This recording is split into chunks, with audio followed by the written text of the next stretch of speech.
이게 시작은 버닝썬의 한 고객이 집단 폭행을 당한 거였는데 지금 돌아가는 양상을 보면 버닝썬이라는 판도라 상자가 열리는 그런 느낌이 들어요. 이 사건이 어떻게 시작됐고 지금 어떻게 진행 중이며 또 쟁점은 뭔지 이 사건을, 이 사실을 처음 보도했던 MBC 보도국의 이문현 기자와 스튜디오에서 직접 얘기 나눠보겠습니다. 기자님 안녕하세요. 안녕하세요. 자, 기자님. 오늘 지금 보이는 라디오 또 유튜브로 지금 생중계 중입니다. 자, 인사 한번 하시죠. 손 흔들면 돼요, 그냥. 예, 안녕하세요. 저 네. MBC 보도국의 인권사회팀 이문영 기자라고 합니다. 네. 버닝썬 쑥스러워서. 클럽 그 폭행 사건을 최초로 보도하고 취재했던 이문현 기자입니다.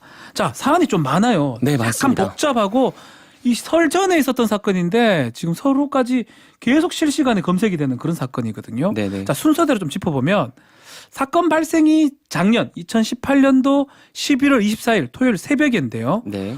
단독 보도한 거는 올해 2019년 1월 28일입니다. 이 2달 정도 공백이 있는 것 같은데 언제 어떻게 알고 이게 보도를 하게 된 겁니까?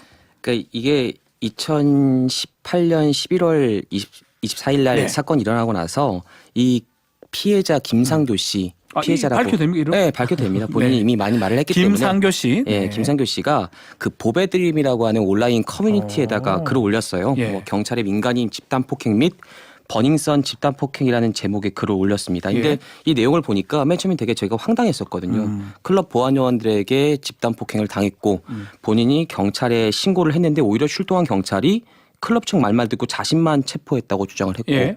또 하나는 이후 순찰차와 지구대에서 경찰에게도 맞았다라고 하는 굉장히 좀 당황한 말도 안 되죠. 우리 봤을 때는요. 그렇죠. 네. 당황스러운 주장을 했어요. 물론 네. 당시에는 이제 증거가 없었죠. 본인의 상해 진단서와 뭐 얼굴 사진 이 정도 올려서 해서 제가 그걸 보고서 전화를 해봤습니다. 아, 전화할 때 뭐, 역시 기자는 다르긴 하네요. 아니, 제가 왜냐면 이게 강남경찰서에서 일어났던 일인데 강남경찰서 관할 예. 역삼지구대에서 일어났던 일인데 제가 이게 강남경찰서를 취재하는 담당이고요. 기자. 네, 맞습니다. 예. 그래서 그쪽에 이제 아시는 이제 그 과장님들에게 연락을 해봤어요. 경찰분한테. 예. 혹시 이런 글은 봤냐? 라고 했더니 이제 지금 시대가 어떤 시대인데 저도 그 시민들을 생각이 들었을 것 때리냐. 같아요. 예. 우리가 CCTV를 수십 번씩 돌려봤는데 네. 문제도 없고 인권 침해 없었다. 아하. 그걸 때문에 우리 굉장히 골치 아프다. 이런 대답을 했어요. 아니 그러면 경찰이 절대 그런 일 없다는데 왜 그렇게 물고 늘어지고 취재를 계속 한 겁니까? 그래서 저도 맨 처음에 이걸 선배가 저한테 맨 처음에 이걸 지시하셔가지고 아, 지시를 또 받고 네, 하셨군요. 그렇죠. 예. 지시를 해서 제가 선배한테 이제 취재도 안 해도 될 것 같다. 아, 그렇게 보고를 네, 했습니까? 그렇게 보고를 했어요. 경찰이 절대 아니란다라고 보고를 했는데 네.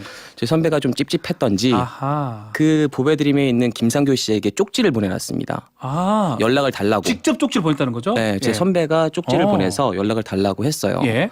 그 쪽지가 답변이 온 게 아하. 2주 뒤인 2018년 12월 28일 날입니다. 보도했던 그날이네요. 아니죠. 보도를 하기 딱 한 달 전. 한 달 딱 전. 전이네. 네, 한달 전에. 12월 28일이니까 우리 1월 28일 날 보도를 했고요. 네, 그래서 저희가 마포구에 있는 카페에서 네.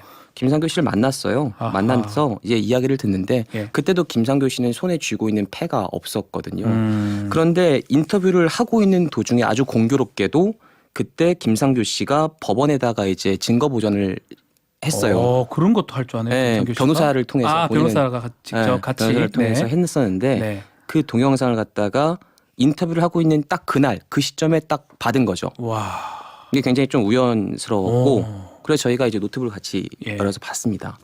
근데 굉장히 많이 맞았더라고요. 우리가 그냥 일반적으로 지금 생각하는 보도됐던 그 동영상 맞습니다, 봤다는 맞습니다. 거죠. 상당히 네, 네. 그 어떻게 보면 린치 당하는 그런 느낌이었거든요. 네, 그걸 봤었는데 우선 그 맞는 동영상은 봤고 그런데 이제 경찰한테 맞았다고 주장하는 그 동영상 네. 그것도 경찰에서 이제 보여주긴 했거든요. 예, 예. 근데 제가 사실 우선 어쨌든 저는 경찰하고 같이 계속 취재를 하고 알던 분들이 이제 그런 말씀을 해주신 거라서 사실 거기에 대해서 그렇게 저는 의심을 저는 하진 또 않았어요. 뭐 사실은 제가 뭐 저 같은 사람은 그런 클럽 들어갈 수도 없습니다. 그 통제를 하기 때문에. 근데 그 클럽 그런 데 가면 뭐 자주 그런 폭행 사건들 좀 일어나지 않습니까? 맞습니다. 근데 맞습니다. 그걸 딱 집요하게 취재했던 이유가 좀 궁금해요. 어떤 기사를 쓴 이유가 다른 이유가 있을까요? 그러니까 어쨌든 그 경찰에서 공개를 한 그 영상, 그러니까 법원이 이제 원본을 공개를 하라고 있습니다. 원본을. 아, 원본을요? 법원이 예. 클럽뿐만 아니라 호텔 측에도 김상교 씨가 나와 있는 모든 영상의 원본을 공개하라고 법원에서 했는데 네. 결정을 했는데 수사기관이 네. 김상교 씨가 총 맞았다고 주장하는 곳이 그 순찰차에서 예. 한 번과 맞고 지구대에서 들어가면서 한 번, 맞고 예. 지구대 내에 앉아 있을 때 한 번, 총 3번을 맞았다고 주장을 했어요. 네. 근데 영상을 보니까 순찰차 블랙박스 영상은 통편집이 돼 있었고 예, 없더라고요. 네, 통편집이 돼 있었고 그다음에 그 와이퍼가 굉장히 빨리 그러니까 속도가 굉장히 빨리 조정이 돼 있었고요. 네. 지구대 CCTV 영상도 제가 그 아는 지구대에서 김상교 씨가 맞았다고 생각할 수 있는 추정되는 그 각도의 CCTV가 분명히 있었는데 그걸 제출하지 않았더라고요. 그러니까 총 4대의 CCTV 중에 한 대만 제출한 거죠. 그렇죠. 편집된- 그게 이상했다는 거네요. 네, 맞아요. 그게 이상해서 어허. 그때 처음으로 의심을 했습니다. 이게 예. 사실이 아닐 수도 있겠구나라고 의심을 하고 취재를 시작하게 됐죠. 앞으로 이게 입증 부분은 뭐 수사를 좀 해야 돼. 그러니까 근데 취재를 해보니까 실제는 어땠습니까? 폭행 경찰의 폭행 부분 아니면 경찰의 과잉 대응 아니면 김상교 씨의 어떤 행동 취재를 해보니까 경찰한테 폭행당한 게 맞습니까? 이게 좀 애매한 부분이 있습니다. 아, 우선 김상교 씨가 우리가 클럽에서 예. 그 굉장히 많이 집단 폭행을 당하는 부분이 있잖아요. 그건 동영상으로 공개됐잖아요. 그때는 얼굴에 상처가 전혀 없었습니다. 아, 그래서 김상교 씨를 직접 때린 예. 클럽의 장모 이사도 본인이 지구대에 가서 김상교 씨의 얼굴을 봤는데 예. 얼굴에서 피가 나고 있어서 굉장히 이상했다는 거예요. 아하. 그리고 본인은 나는 얼굴을 때린 적이 없다. 사람 한두 번 때려봤냐. 누가 때렸죠?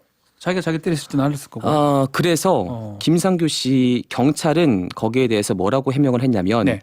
김상교 씨가 뒷수갑을 차고 지구대로 들어올 때 들어오지 않으려고 발버둥을 치다가 본인이 스스로 넘어져서 다쳤다. 얼굴에 생긴 상처다. 예. 뭐 이렇게 해명을 했고 지금 어쨌든 경찰이 그 본인들이 때리지 않았다는 걸 주장하는 그 CCTV도 없기 때문에 네. 이거는 사실을 밝혀내기가 어렵다. 어려울 것 같습니다. 자, 이런 폭행 사건 또 거기에 대한 경찰의 대응 문제 이거를 지금 취재하는 과정에서 이게 좀 다른 곳으로 뛰어버렸어요. 마약 얘기가 지금 나오고 있는데 네네네. 이 클럽 안에서 약물 투약, 뭐 히로뽕이라든지 아니면 소위 말하는 물뽕 체험제죠. 그 투약이 공공연하게 이루어졌다. 이런 주장이 나오고 있는데 이것도 지금 보도를 하고 있죠. 네, 저희가 그 1월 마지막 네. 주에 이 기사를 쭉 5일 연속 계속 보도를 하면서 목요일하고 금요일에 이제 두 차례 네. 목요일 날에는 이제 성폭행을 당한 여성들을 주제로 폭행을 하고 금요일 날에는 주로 마약에 대한 내용을 했었는데요. 네. 이 말씀하신 그 GHB 물뽕이라고 하는 건데 물뽕. 이라고 하는 건데 네. 이게 저도 사실은 제대로 모르고 있었는데 강남 일대 클럽에서는 굉장히 공공연하게 있었던 저도 몰라요. 그런데 그는 가볼 수가 없기 때문에 들라 그래서- 보내주질 않습니다. 우리를. 예. 그 약을 공급하시는 네. 분들은 그런 말씀을 하더라고요. 네. 2000년대 초반부터 굉장히 당연히 있었다. 당연히 있었던 클럽에. 예. 얘기라고 하고 거기에 대해서 저희가 취재를 좀 하고 있습니다. 그러니까 직원들은 그렇게 증언을 하고 있는데 이 버닝썬 대표 지금 절대 그런 일이 없다는 그런 취지 주장이죠. 네, 물뽕이나 이런 거 말씀하신 쓰지 대로 않았다. 네, 저희가 마약 보도 의혹하고 나서 네. 절대 그런 일 없다. 마약 그런 일 있었으면 업장을 폐쇄하겠다고까지 밝혔고 아하. 조금 이례적으로 보통 저희가 이런 보도를 하게 되면 예. 언론사를 상대로 이제 명예훼손이나 이런 그렇죠. 것들을 고소를 하는 적은 있어도 이례적으로 제보자들을 상대로 고소를 했습니다. 어허. 그것도 그래서 이해가 안 되네요. 제가 좀 취재를 하는 기자 입장에서는 굉장히 좀 어려운 상황이 부딪혔는데 이 제보자를 상대로 고소를 하고 그 내용을 언론 인터뷰를 통해서 또 밝히는 바람에 야, 지금 현재 제보자들이 굉장히 많이 움츠려든 상당히 상태고 전략적이네요.